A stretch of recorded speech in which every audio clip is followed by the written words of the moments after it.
భర్త భార్య మాట వినాలంటే ఏం చేయాలి? భార్య మాట భర్త వినాలంటే, ఆమె మార్గదర్శకత్వాన్ని అనుసరించాలంటే ఆమె ఈ క్రింది లక్షణాలను, సూత్రాలను అనుసరించాలి. భార్య ఓ మంచి సంబంధం కోసం భర్తను ఇంటా బయట అమ్మగారింట గౌరవించాలి. అతని అభిప్రాయాలను గౌరవించాలి మరియు వాటిని అర్థం చేసుకోవడానికి ప్రయత్నించాలి.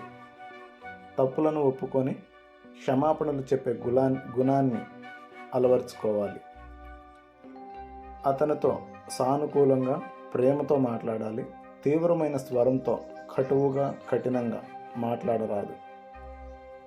భర్త ప్రాథమిక అవసరాలను గుర్తించి ప్రేమగా చూసుకోవటం, టచ్ ద్వారా కనెక్ట్ అవ్వటం, సంతృప్తికర సెక్స్ జీవితాన్ని అందించటం.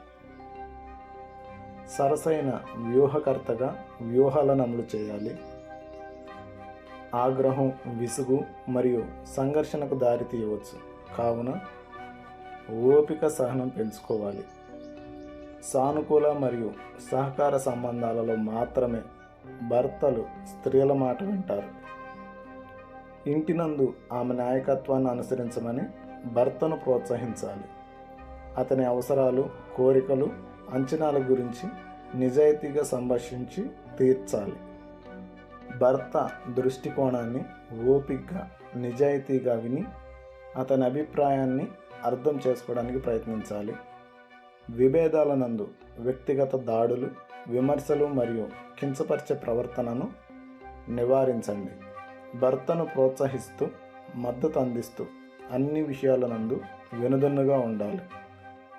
ముఖ్యంగా భర్తను నిందించడం లేదా ఆరోపణలు చేయటం, చులకనగా మాట్లాడటం మానుకోవాలి.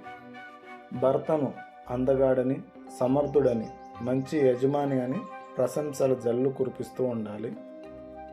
కృతజ్ఞతాభావం చూపిస్తూ ఉండాలి. అతని బలాలను, గొప్పలను 10 మంది ముందు చెబుతూ ఉండాలి.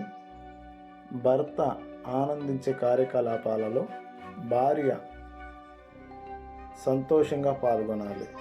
పరధ్యానం లేకుండా భర్తతో కలిసి ప్రేమ, ఆప్యాయతలతో భర్తను ఆలించగలిగితే పాలించడానికి వీలవుతుంది.